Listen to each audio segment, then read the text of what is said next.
I'm going to start with Seth Garfield, who's here, and then Tara Riley, and then myself. So I see Seth. Great. Welcome, everyone. This is very exciting to have such a diverse group from around the world, literally now. Some quick fun facts, I guess, about me. I've been doing oystering on this small little tiny island in Cuttyhunk Island in Buzzards Bay in Massachusetts. And we're starting our 41st year of business. Once upon a time, we started off raising the European Bellone oyster. And then in 1989, we got wiped out by a disease. So we shifted to the American oyster, the Crassostrea virginicus, which is sold literally from Nova Scotia, Newfoundland, all the way to Texas. And I think most of you know that oysters take on a different flavor depending on their salinity, what species of phytoplankton that's there, temperature of the water, things along those lines. So we're very lucky, similar in the wine industry, to have the same oyster tasting different in lots of different places. And I use off-bottom Japanese lantern nets for mine. I plant about 350,000 critters a year. I'm heavily involved in our town, and the reason I bring it up is kind of part of designing a business plan, and entrepreneurship is always nice as part of the plan to figure out how you can give back to the community that you're getting involved with, starting a business in. And so I think that that's kind of an important trait that you might want to consider as you march down and eventually develop your business plan over the next semester. I happen to be, and I'm very proud of it, that I'm the biggest employer in our town. Right now, there's probably 12 people on Cuttyhunk, but in the summer, there's close to 1,500. And I hire kids who are anywhere from 6th, 7th, 8th graders, all the way through, young adults. Our business is mostly seasonal, where we have about 22 kids working for us at various stages of our business plan during the summer. And then I usually have 2 or 3 or 4 people in the spring and the fall, winter to do the general harvesting. And I also, just because I hire so many kids, I'm also a school teacher. I've taught middle school, upper school, lower school science. I've been with Jen with UMass Boston. I think this is year at least 4. And as we know, time marches on. And I'm thrilled that we have such a big crowd, and you guys, you gals and guys are really creative in the technology side of things, where I consider myself probably a techno dinosaur, but the PowerPoints, the TikToks that you'll use, the creativity in doing your business plan is pretty exciting to see what's out there to pull a plan together. And my one request would be that as you go through and you do your kind of 1, 2, 3 year plans, is that they really are realistic. Everybody loves to double and triple their production in the first 2 or 3 years, and they love to show a profit on paper in the first 5 years. But reality does set in, and I bet you I was not significantly profitable and into a rhythm for at least the first 10 to 12 years. And part of that is Mother Nature runs your life. You never know when a storm comes through, a hatchery closes down, your shellfish has disease, that type of a thing. So you need to be realistic about that. It's also interesting. I heard that several of you were talking about seaweed, which is a really up and coming industry, but it's also maybe a not so well proven industry yet.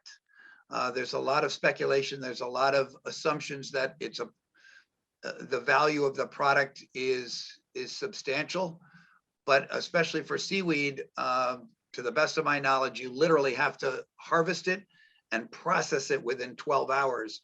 And that is a very, very significant speed bump in some of the production or models that are being made with it, because it's such a new industry, and potentially if everybody grows seaweed, that market could become instantly flooded. And then it's really up to the other industries, the fish food industry, some of the aquaculture industries, to how can we utilize a new product which is suddenly being mass produced, but not clearly delineated in regards to the marketability of it. So I think I'm going to stop there and listen. I love hearing some of your stories. I know Jen will eventually talk about our kind of open mic meetings. I think it's on Tuesday or whenever we decide, but to have office hours and to have individual questions. And I'm always available to, chat about your particular plan and how we can point you in the right direction. But it's great to meet you all. Thanks. Thank you. And so Seth is my co-teacher for the business course, and then Tara Riley, such a great segue actually, I'm her co-teacher for 215, the aquaculture nutrition class. And the segue is Tara is the town biologist for the town for Nantucket. And so talk about community, like that's where she is, front and center in the community in Nantucket.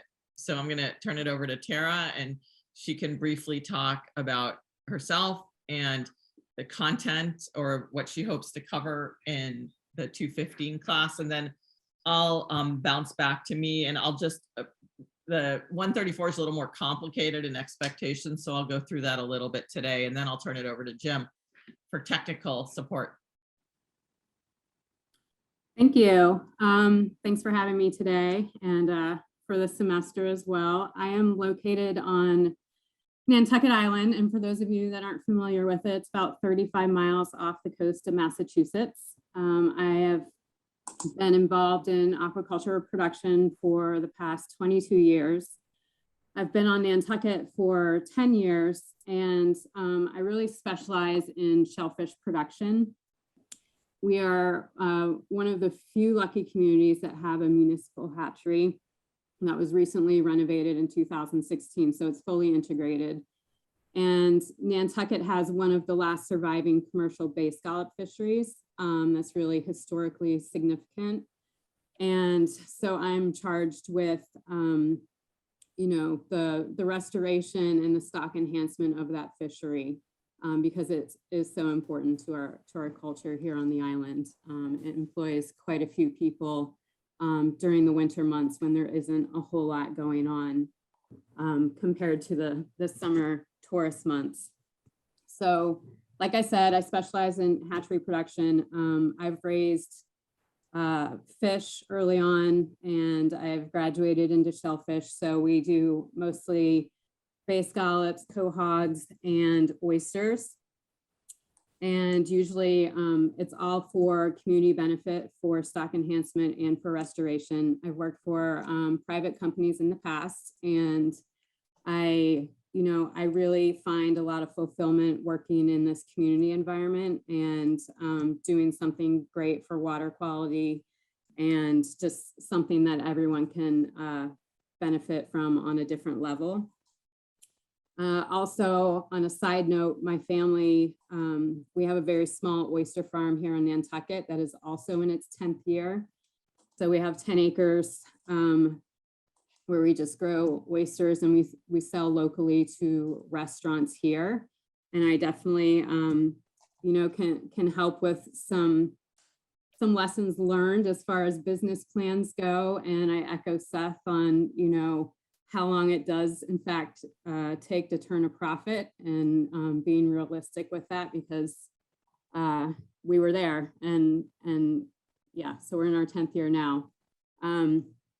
But I signed up to help with the shellfish nutrition, or not shellfish, but aquaculture nutrition class. So we'll be covering everything related to invertebrates, fish, everything, and just talking about feed efficiency, different types of protein. Hopefully, we can schedule a tour so you can look at our phytoplankton feed system with all the alternative lighting sources and that sort of thing.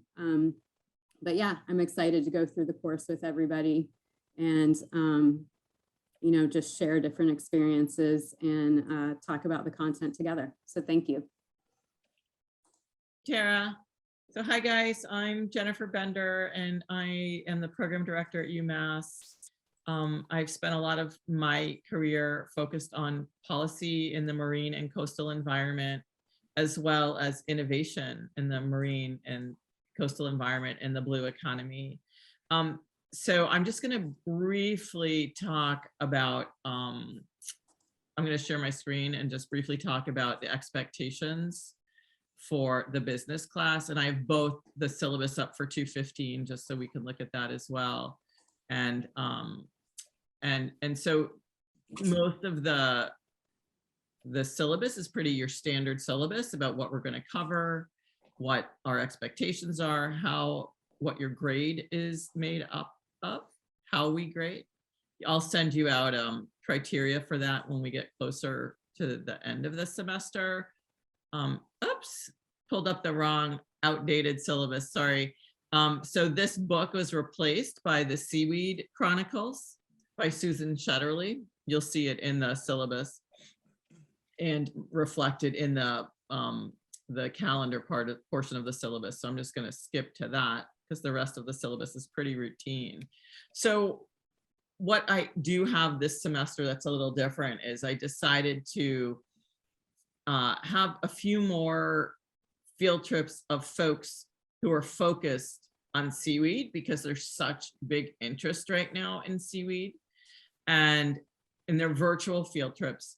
I know that they're in the middle of your workday for those of you who are in the US and on the East Coast, but I try and do that around lunchtime so that folks who are all over the world still could potentially make those classes, because it's a really great opportunity to talk to people who are working in these spaces and they're very available to talk to at this moment in time on this Zoom field trip.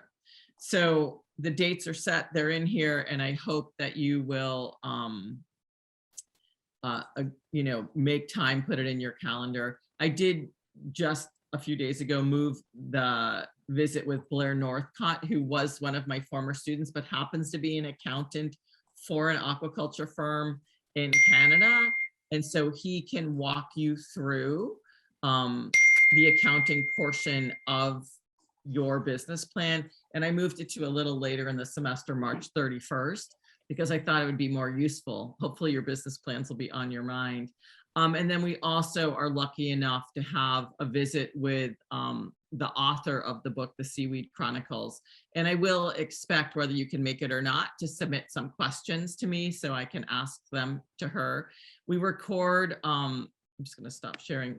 We record all of our virtual field trips and all of our visitors. And we actually have, we have a YouTube channel of all of the past field trips as well. So if you want to see any additional videos, then you can just ask me and we can give you access to those. And some of them are pretty terrific, I think. Start working on your business plan sooner than later. Do not wait to the end of it. Jim, do we still have that folder of some pretty fabulous business plans that have been submitted over the years? Yeah, they're all online. I'll show people them. So, right, so we have some great examples of business plans that have been submitted that I think you should look at so that you know what our expectations are. That being said, Seth and I love creativity, and so we are open to creative ways, as long as you cover all the expectations that we ask in the business plan, creative ways to present your ideas. We are available on Tuesdays. It's the weirdest thing, right? We have these virtual office hours, and a lot of times I'm just sitting in front of a blank screen for 2 hours, and that's fine, but we're there and we're available, and they're Tuesdays from 10:30 to 12:30. And then Tara's are also Tuesdays from 11:30 to 1:30. So you have 3 of us there in general over this time frame. And please take advantage of it. We like it. Are there any questions for me right now? So we have a midterm and then a business plan. Tara's class has a midterm and a final. I don't know if she's decided whether or not she's going to throw a project in at this moment in time. You might be lucky, she might not. And sometimes if you guys want to do something a little off the beaten path, like a lot of times I get requests from people in the field who need a little help. I'm also willing to be flexible. And for example, we have folks on the vineyard who are looking at what a certification or organic certification look like for a shellfish farm. And so I had students last semester actually work on that project. So I am open to that as well. All right. Tara, do you want to add anything? I think I'm not really sure I'm ready to add anything yet, but I will let you know. Great. I'm going to turn it over to Jim because I know you some of you guys are at work or in the middle of your workday. So I'm going to try and go fast. Okay, welcome everybody. Right, I'm Jim Muirhead. I'm based in Sheffield in England, UK. We partner with UMass to deliver the online aquaculture program. So I do all the tech side of things. So the website's my responsibility, all the course material, all putting the course material on, making sure hopefully it's all up to date, it works, it does what it needs to do.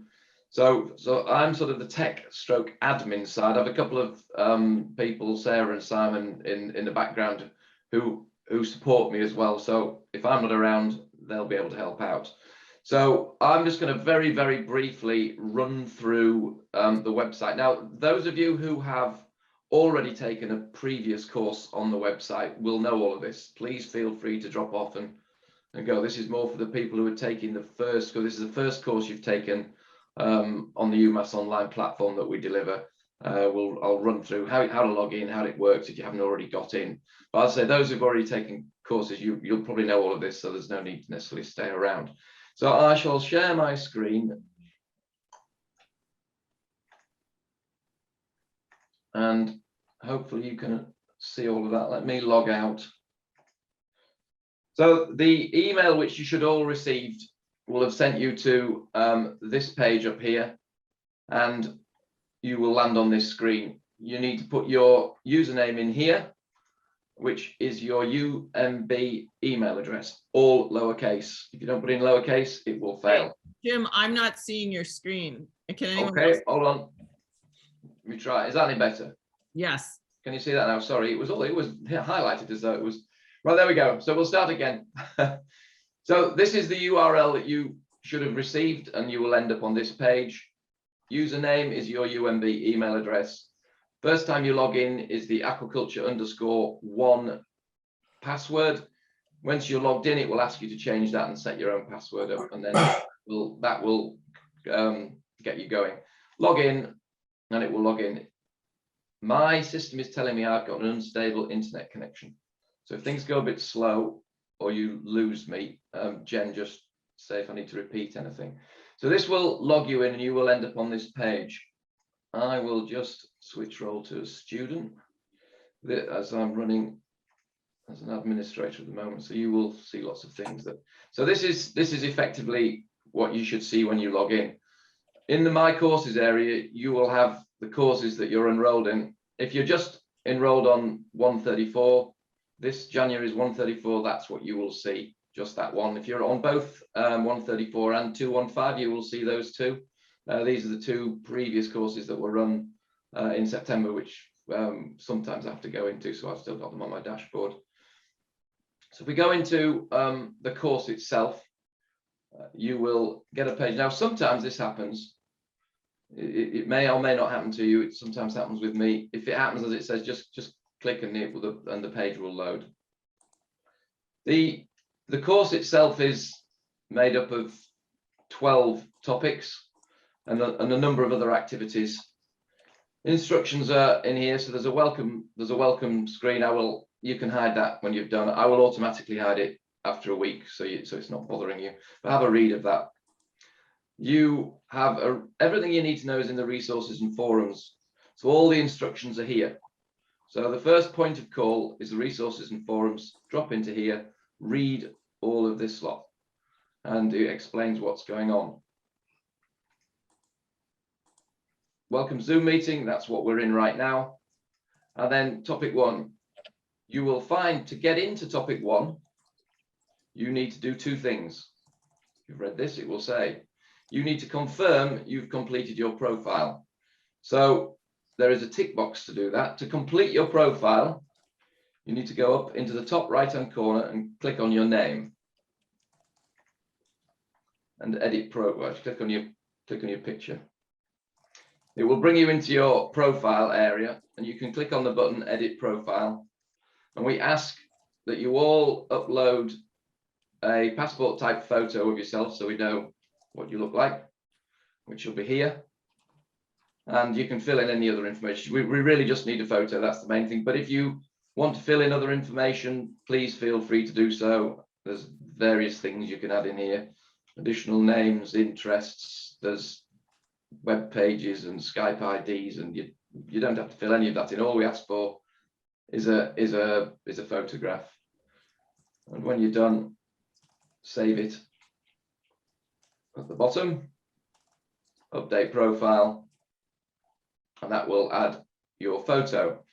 From there, you can head back to your course. There's a breadcrumb up here, which is very useful.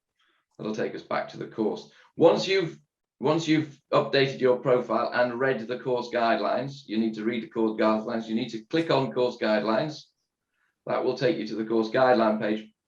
Read all of that. That's just the information you need to read regarding everything else. So, but we need to know that you've read it. So please read that. And then once you've read it, we'll automatically know that you've read it. Once you've done those two things, then you will find that the first class, the first topic should become available to you here. As it says here, you can't get access until you've done that. It is the 21st of Jan, so it's up and running. Now each topic, so there's 12 topics. Each topic consists of a lesson, an interactive lesson, a handout, which effectively is a paper version of the interactive lesson.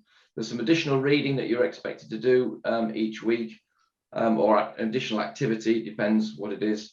And sometimes there is a quiz. So interactive lesson 1 here. I think that on 134 on the business, there is a quiz on at the end of topic 7. On aquaculture, on 215, there's a quiz every topic. So you can be prepared for a little end of topic quiz on 215. There's only the one quiz at the end of topic 7 in the business class. The interactive lesson, follow that. Just click on the link and it will open up in a separate window and just work your way through the lesson. So this it's just a matter of working through this. This is effectively what you're going to learn. There's interactive activities within here. You will see as you work through.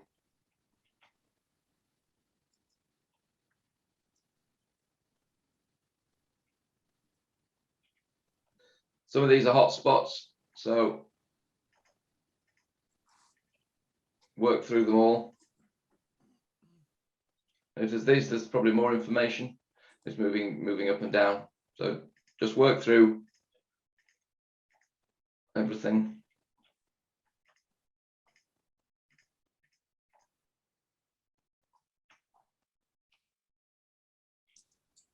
And you get the gist. And then when you've got to the bottom, there's a tracking section here, so it shows you how far through you are.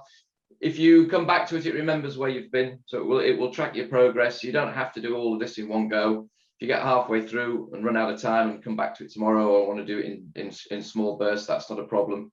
Just work through and come back to it.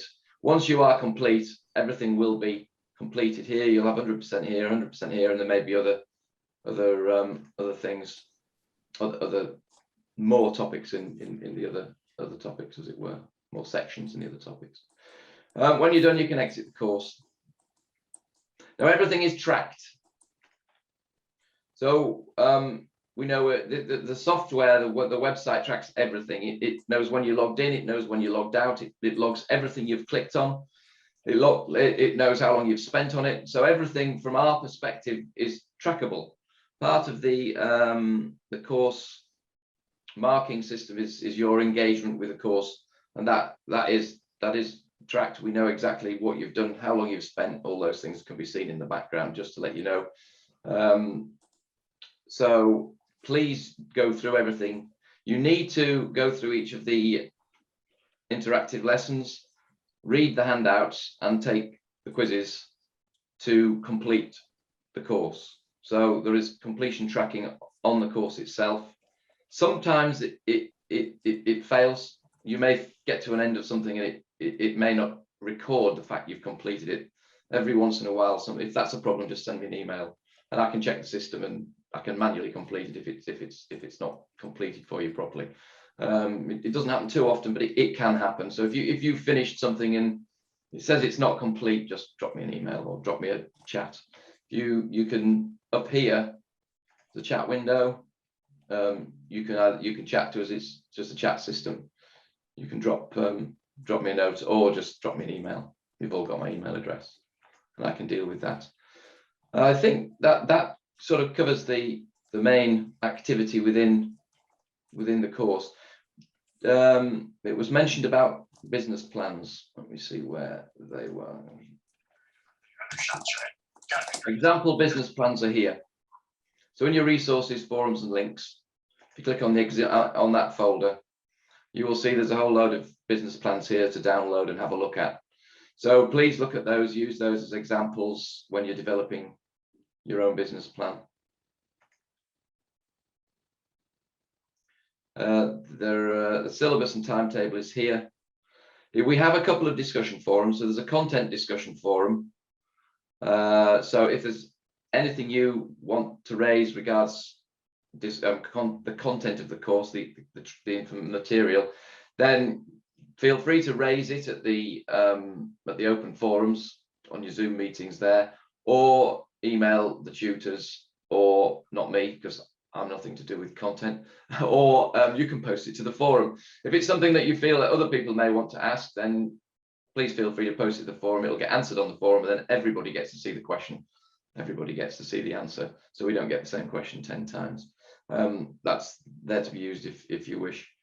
The rest, I think, is relatively straightforward. So these tiles will come available each week. So there is a topic being.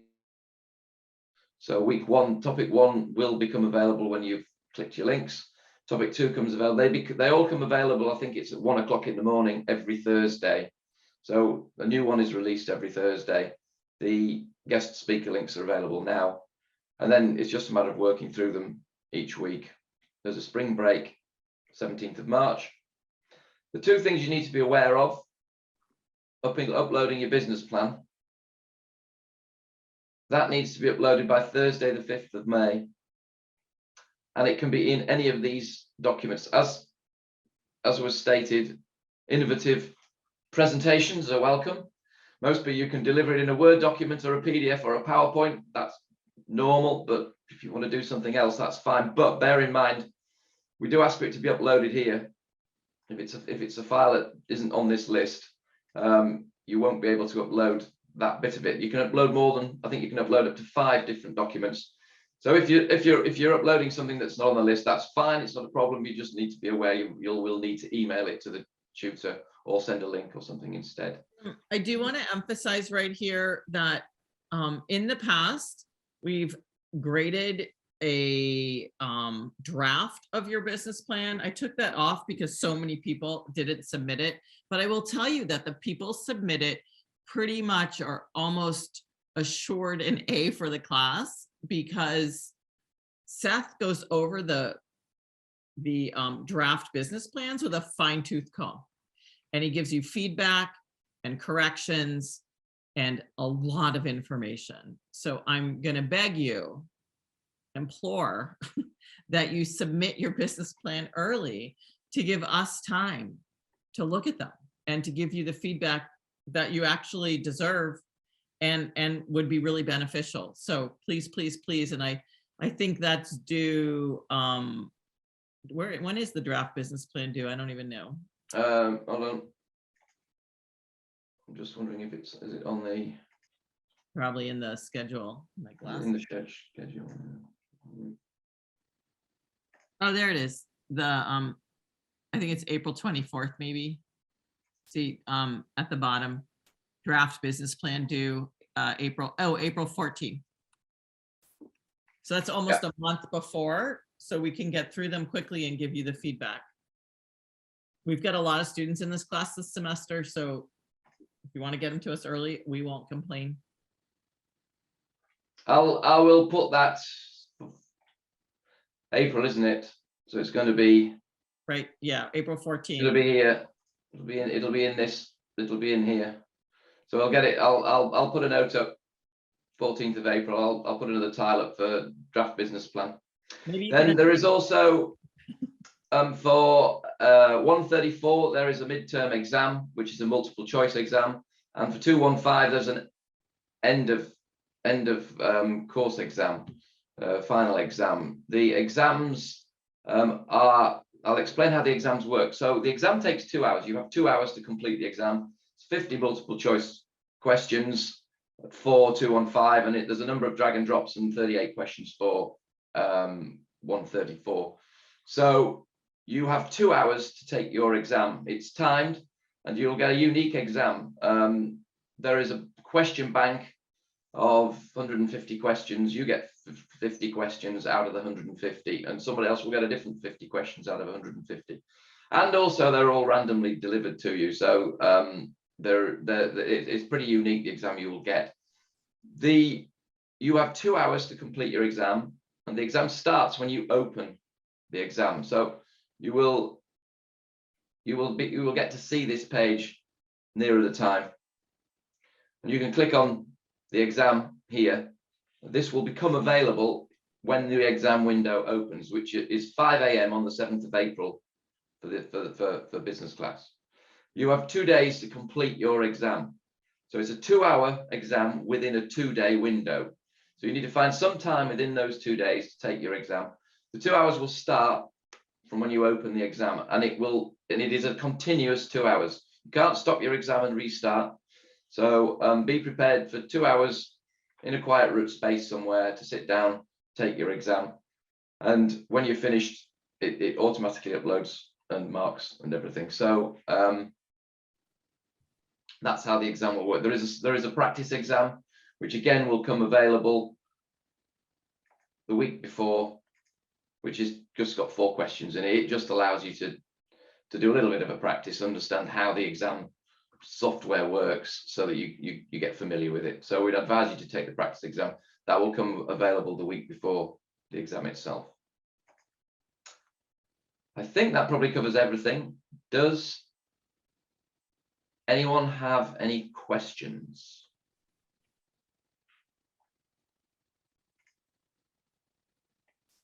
Silence.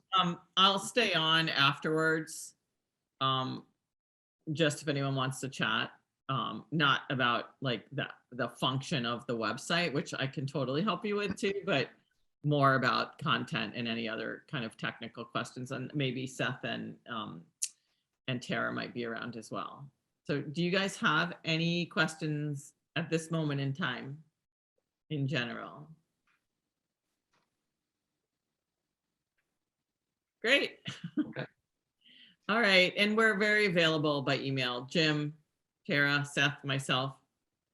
Yeah, the only thing to be aware of is I'm in the UK, so for the vast majority of you, there was someone on my time zone. I'm 5 hours ahead. So if you email me at 6 o'clock in the evening, it's 11 o'clock at night here. So you might not get an answer till, well, you'll get an answer when you wake up. That's all. But yeah, so that's generally it. So we do try to get back to you within 24 hours.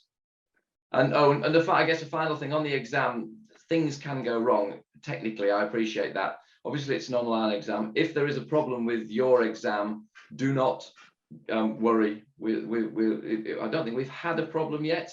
But say you lose your internet connection or something goes down, we can fix it. We won't be able to fix it necessarily at that moment in time. But don't worry, if you have a technical problem, we are aware that they can happen, and we will deal with it, and it won't impact you. So the first thing I say is please don't worry if you have a technical problem during the exam. I also want to really reiterate, we get a lot of this. Students sit down, they open the exam, they take a look at it, and they're like, okay, I'm going to go grab a cup of coffee. I might make myself something to eat. They shut the exam, they come do whatever they want to do, and they come back. Well, you've just lost an hour and 15 minutes of your exam. I'm not going to restart the clock on that. So that leaves you 45 minutes. So do not think that you can open the exam, take a look at it, and go do a bunch of other stuff. You open the exam, you start right away. Yeah. A lot of this every semester. So And just, I would say to reiterate that, Jen and Jim, is that time management's important. We're all working here. Jen has lots of other classes she's doing. Tara's an employee plus running a class. I'm running my thing. Time management is as important on an online class as showing up, you know, in the traditional teaching mode. I'd also highly recommend really do, as you dive down on whatever species you're deciding to think about, you know, starting a company on, there is so much information out there in regards to, you know, whether it's oysters or seaweed, and, you know, don't go to one source. You know, there's international sources in the United States. There's obviously NOAA.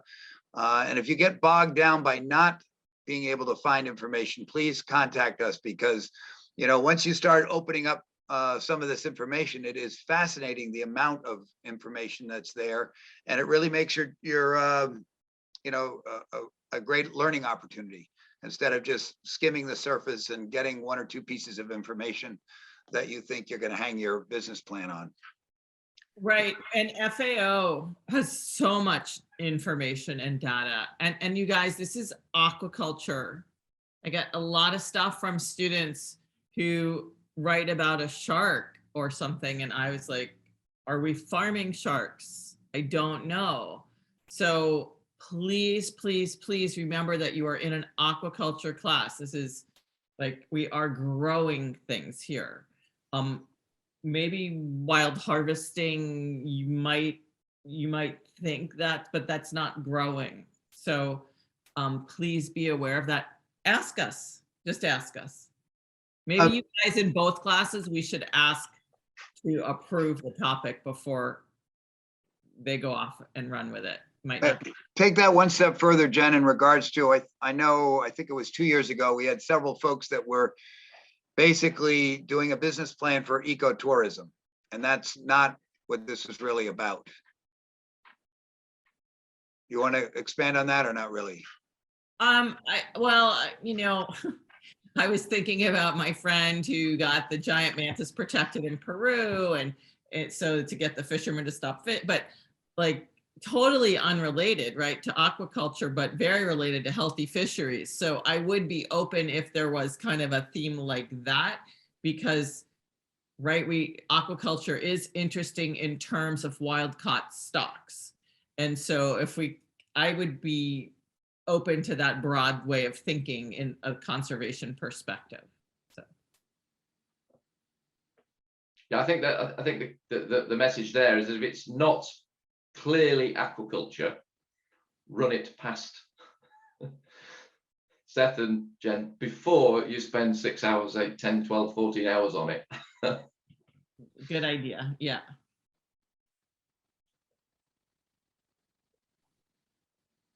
Anything Okay. else, folks? Good.